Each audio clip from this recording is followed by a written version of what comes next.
हाँ भी देखिए बच्चों, अब अपने करेंगे एंजाइम, जो अपना चैप्टर है उसका पार्ट 2।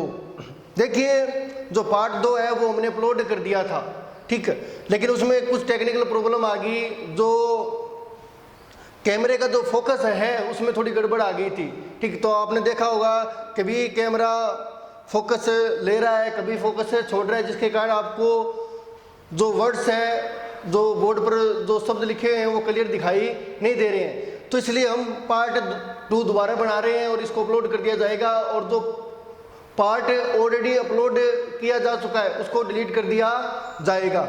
तो ये टॉपिक है अपना, या ये चैप्टर है एंजाइम, और अपने इसका करें पार्ट 2, ठीक। देखिए अपने बात करे थे एंजाइम्स की संरचना।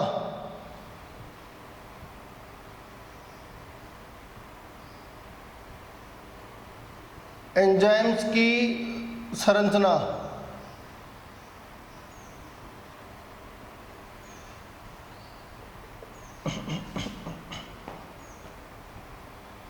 और एंजाइम की संरचना में मैंने आपको 2 तरह के एंजाइम्स बताए थे, सरल एंजाइम्स और सुगमी एंजाइम्स। सरल एंजाइम्स और सुगमी एंजाइम्स। देखिए सरल एंजाइम्स वे होते हैं जो विशुद्ध रूप से प्रोटीन के बने होते हैं, जो विशुद्ध रूप से प्रोटीन के बने होते हैं, जो विशुद्ध रूप से प्रोटीन के बने होते हैं। और सुगमी एंजाइम्स वे होते हैं जिनमें प्रोटीन के साथ अप्रोटीनी भाग भी मिलता है, ठीक। तो अपने बात करें सरल एंजाइम की, तो इसको अपने इस तरह रिप्रेजेंट कर सकते हैं भी,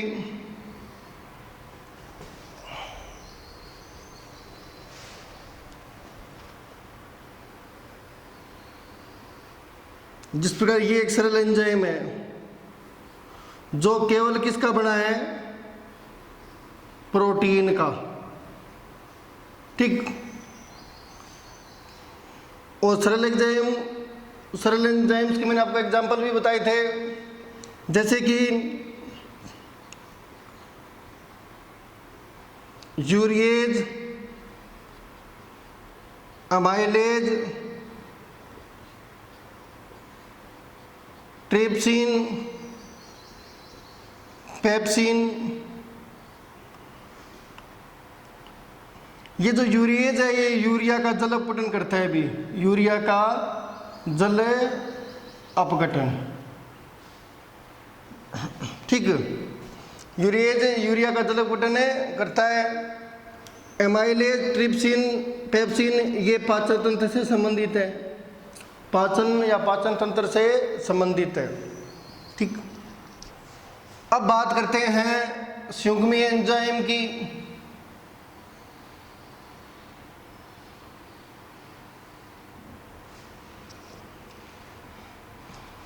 तो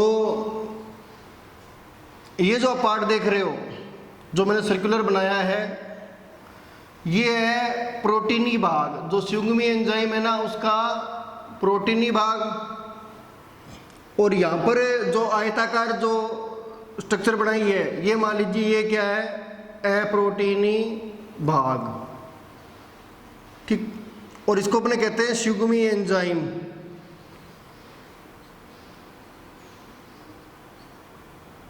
ठीक। अब सुगमी एंजाइम के उदाहरण क्या है वो अपने आगे देखेंगे। देखिए जो प्रोटीनी भाग है इसको अपने कहते हैं एपो एंजाइम,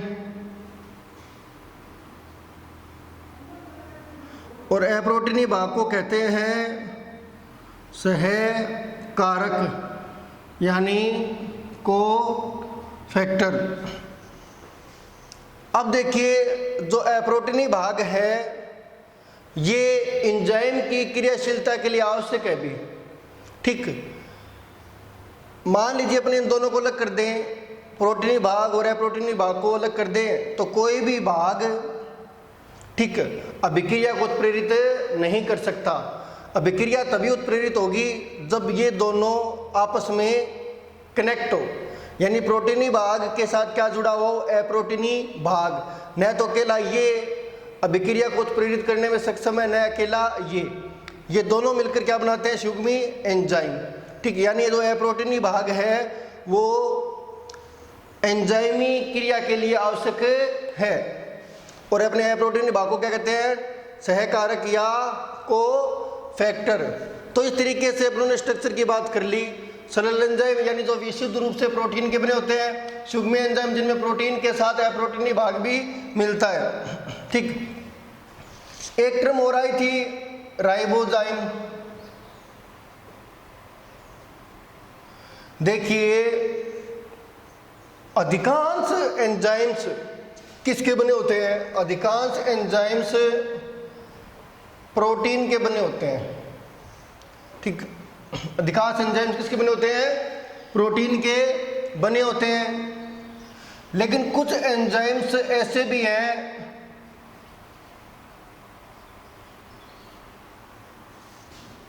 जो किसके बने हैं, या जिनकी प्रकृति क्या है, आरएनए, ठीक। तो अपने देखिए अपने एंजाइम्स की बात करते हैं तो ये पढ़ते हैं कि अधिकतर एंजाइम्स किसके बने हुए हैं, प्रोटीन के, यानी एंजाइम्स की प्रोटीन प्रकृति है। और कोई एंजाइम आरएनए से बना हुआ है, ठीक, या आरएनए मॉलिक्यूल में ही किसी अभिक्रिया को उत्प्रेरित करने की क्षमता आ गई है, या कोई आरएनए मॉलिक्यूल ही एंजाइम की भूमिका निभा रहा है, तो ऐसे एंजाइम क्या कहलाते हैं, राइबोजाइम। क्या कहलाते हैं, राइबोजाइम, ठीक।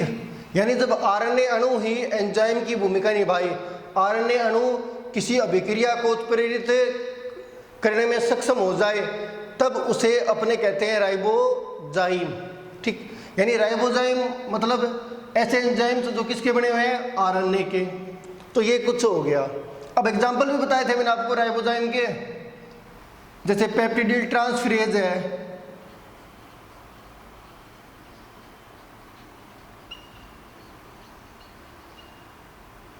ठीक, पेप्टिडिल ट्रांसफरेज और आरएनए स्प्लाइसिंग एंजाइम, ठीक। पेप्टिडिल ट्रांसफरेज एंजाइम ये आप पढ़ते हो ट्रांसलेशन में, और ये पढ़ते हो इस एंजाइम के बारे में, या ये जो प्रक्रिया है ना आरएनए स्प्लाइसिंग, ये आप पढ़ते हो ट्रांसक्रिप्शन इन यूकैरियोट्स। यानी जब आप ट्रांसक्रिप्शन इन यूकैरियोट्स पढ़ते हो ना, ये टॉपिक एक यूकैरियोट्स में अनुलेखन, तब आप आरएनए स्प्लाइसिंग और इससे रिलेटेड जो एंजाइम है उसके बारे में देखते हो या पढ़ते हो।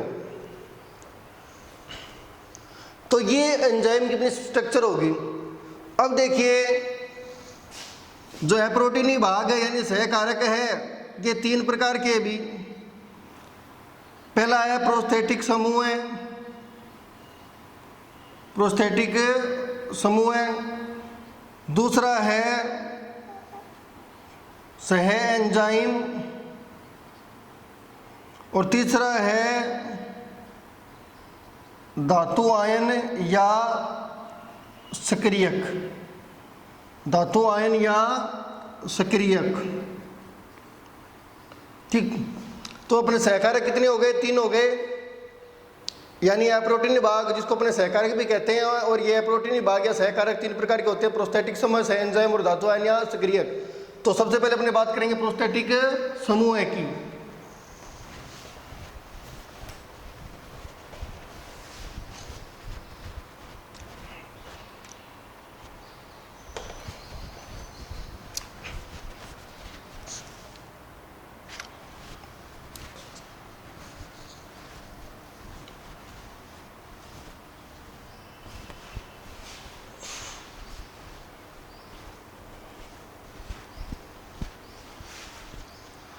तो नंबर 1 है प्रोस्थेटिक समूह है।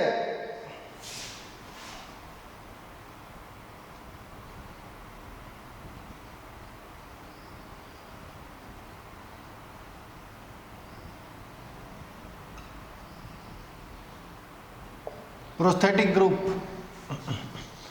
देखिए, जब एप्रोटीनी भाग या को फैक्टर कोई कार्बनिक पदार्थ हो, जब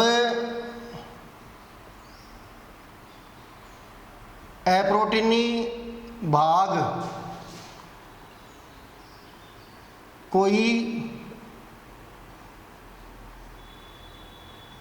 कार्बनिक पदार्थ हो, ठीक है, और एपो एंजाइम से मजबूती से जुड़ा हो और एपो एंजाइम से मजबूती से जुड़ा हो, तो उसे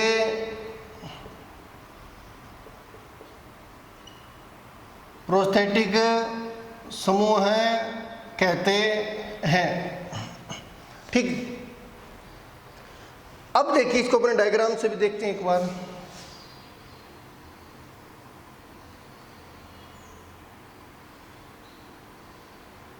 ये अपना क्या हो गया, एपो एंजाइम यानी प्रोटीनी भाग, प्रोटीनी भाग, और ये अपना क्या हो गया, सह कारक यानी अप्रोटीनी भाग। अब देखिए, ये जो सहकारक है यानी जो अप्रोटीनी भाग है ना, वो एपो एंजाइम से मजबूती से जुड़ा हुआ है, ठीक, और यह कोई कार्बनिक यौगिकी है।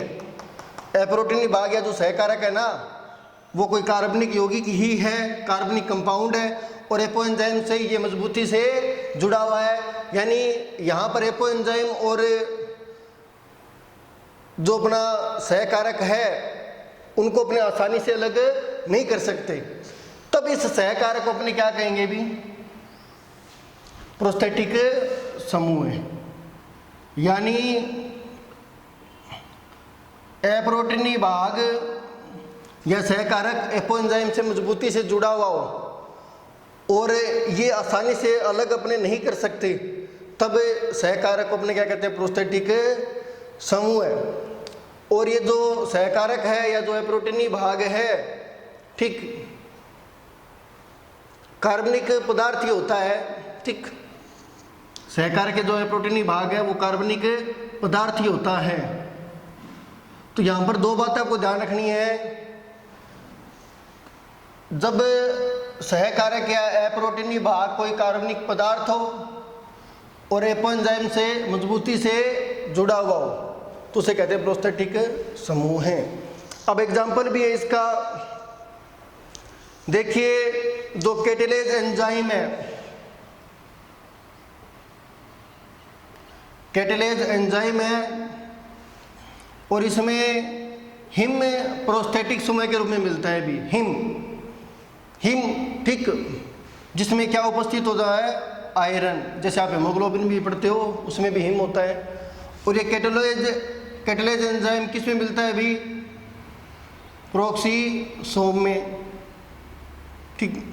और ये ऑक्सीकरण से संबंधित एंजाइम है भी, ठीक।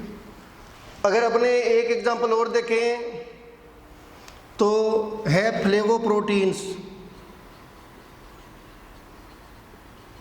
फ्लेवोप्रोटीन्स, जो फ्लेवोप्रोटीन्स है, इनमें एफएडी या एफएमएन, एफएडी या एफएमएन, ठीक, प्रोस्थेटिक समूह के रूप में मिलती है। जो फ्लेवोप्रोटीन्स होती है ना, फ्लेवोप्रोटीन्स, इनमें एफएडी या एफएमएन प्रोस्थेटिक समूह के रूप में मिलता है, ठीक। तो यहाँ पर कैटलेज में तो प्रोस्थेटिक समूह हिम हो गया, और फ्लेवोप्रोटीन्स में प्रोस्थेटिक समूह कौन होगा, या तो एफएडी या एफएमएन। एफएडी यानी फ्लेविन, एडेनिन, डाइन्यूक्लियोटाइड। इसका फ्लेविन मोनोन्यूक्लियोटाइड, फ्लेविन मोनोन्यूक्लियोटाइड। ठीक। देखिए यहाँ पर जो प्रोस्थेटिक समूह है ना, एफएडी और एफएमएन, ठीक, ये ऑक्सीकरण अपचयन संबंधी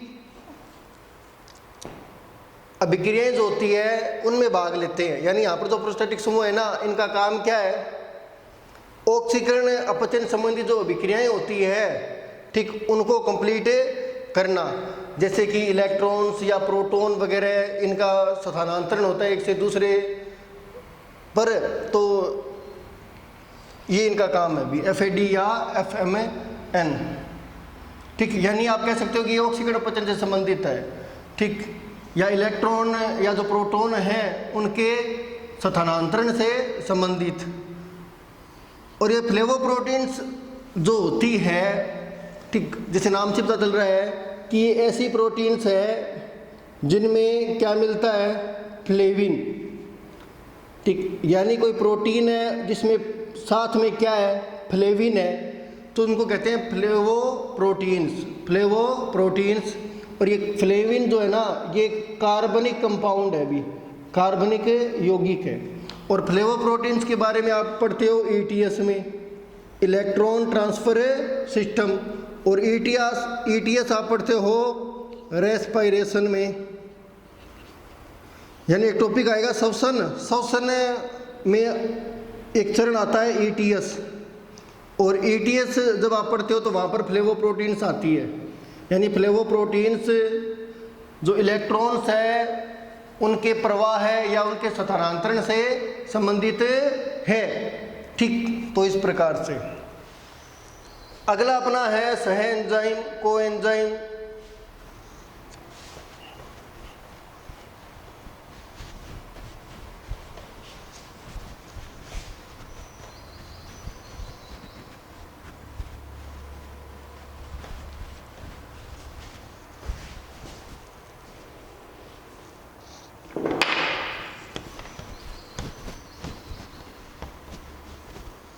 नंबर 2 सह एंजाइम या को एंजाइम।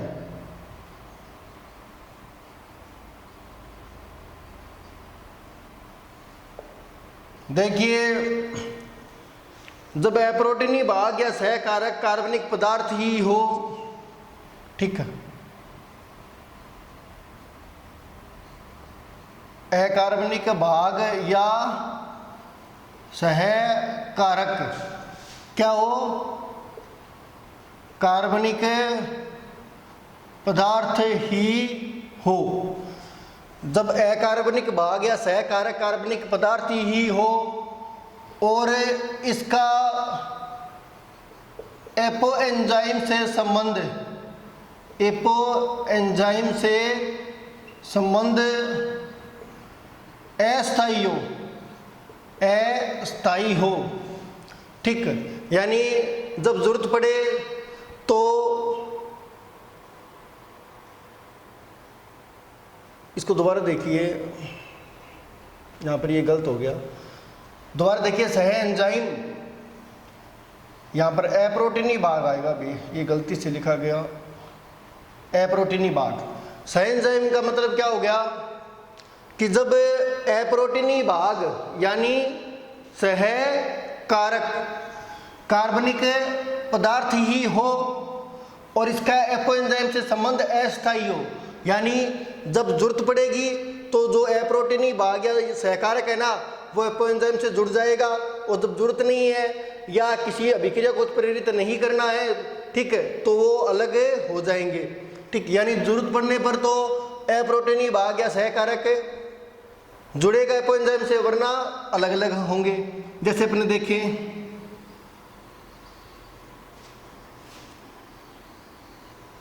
ये मान लीजिए कोफैक्टर है,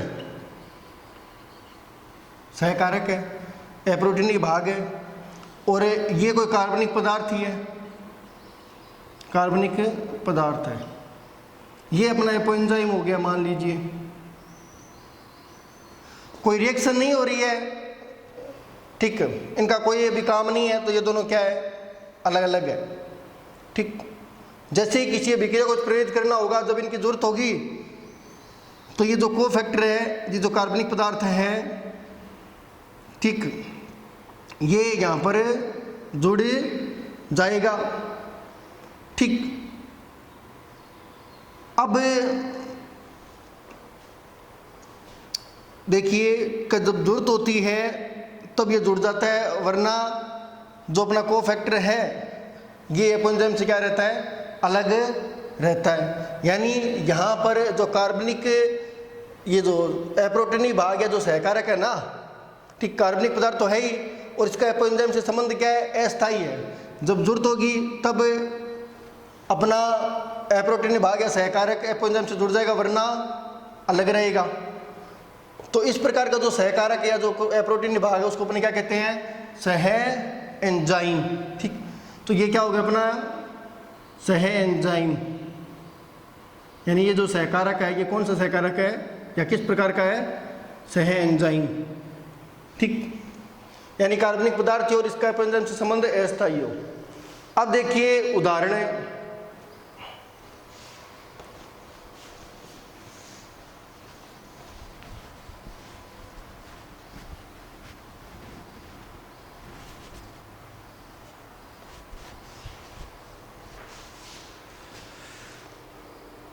देखिए सहएंजाइमों के मुख्य घटक विटामिन होते हैं भी।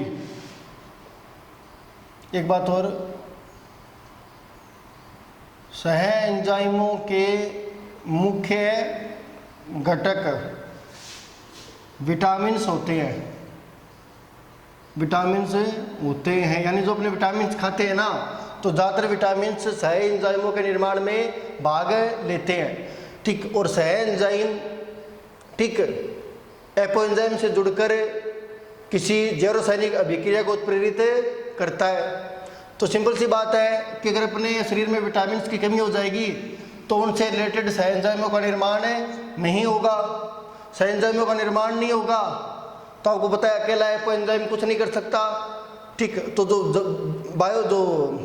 बायोकेमिकल रिएक्शन है, जैव रासायनिक क्रिया है, वो कंप्लीट नहीं होगी, उत्प्रेरित नहीं होगी। यानी कुछ उपापचय त्रुटियां हमारे अंदर आ जाएगी और हमारी वृद्धि और विकास को फिर प्रभावित करती है। ठीक है, तो आपने देखा होगा जिनमें विटामिन की कमी होती है उनकी वृद्धि और विकास में दिक्कत आती है। ठीक, तो सहएंजाइमों के मुख्य घटक क्या है भी, विटामिन है। जैसे कि एग्जांपल ले रहा हूं मैं, NAD और NADP, ये सहएंजाइम है भी, और इनमें जो विटामिन मिलता है ना वो होता है नियासिन, यानी B3, जिसको अपने निकोटिनिक एसिड भी कहते हैं।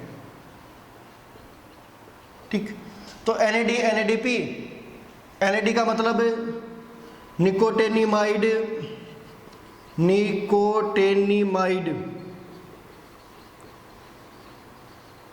एडेनिन डाइन्यूक्लियोटाइड, निकोटेनिमाइड एडेनिन डाइन्यूक्लियोटाइड, और जब इसके आगे फॉस्फेट लगा देंगे निकोटेनिमाइड एडेनिन डाइन्यूक्लियोटाइड फॉस्फेट, तो बन जाएगा NADP। तो इसमें जो है ना कौन सा विटामिन मिलता है, नियासिन यानी B3। ठीक, तो दो उदाहरण तो ये हो गए सहएंजाइम्स के, NAD और NADP।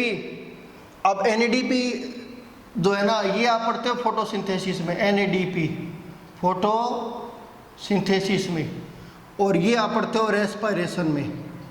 यानी जब आप रेस्पिरेशन पढ़ोगे ना तो वहाँ पर अपने इस कोएंजाइम को देखते हैं या इसका जो रोल है वो देखते हैं, और फोटोसिंथेसिस में NADP का। इसके अलावा दो कोएंजाइम और भी है, FAD और कोएंजाइम A या कोएंजाइम Q, ऐसे।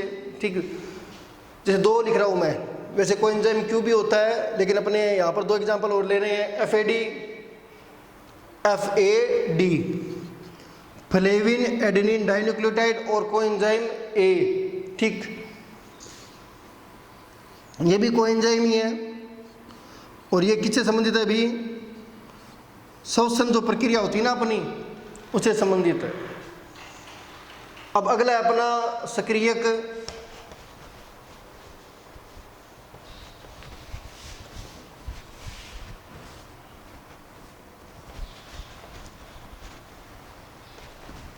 सक्रियक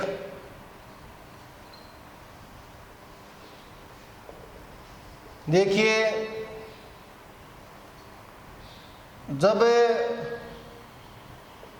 अप्रोटीनी भाग या सहकारक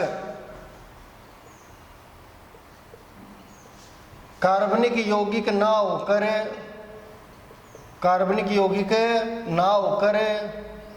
कोई धातु आयन हो, कोई धातु आयन हो,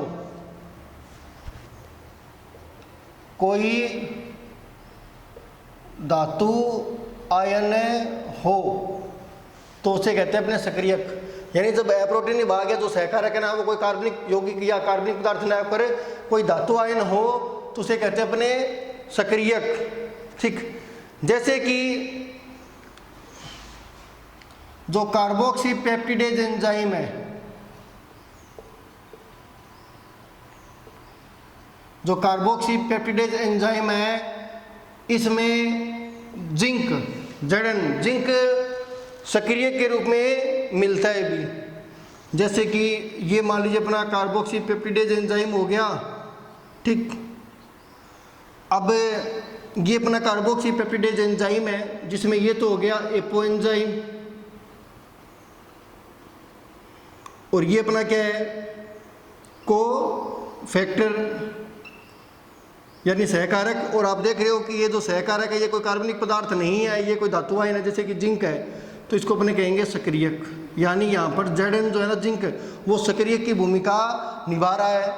और ये जो जिंक है यहाँ पर इस एपो एंजाइम की क्रियाशीलता के लिए या इस पूरे एंजाइम की क्रियाशीलता के लिए आवश्यक है। इसके अलावा आप एक एंजाइम और भी पढ़ते हो, रूबिस्को, जो फोटोसिंथेसिस से संबंधित है, अभी प्रकाश संश्लेषण।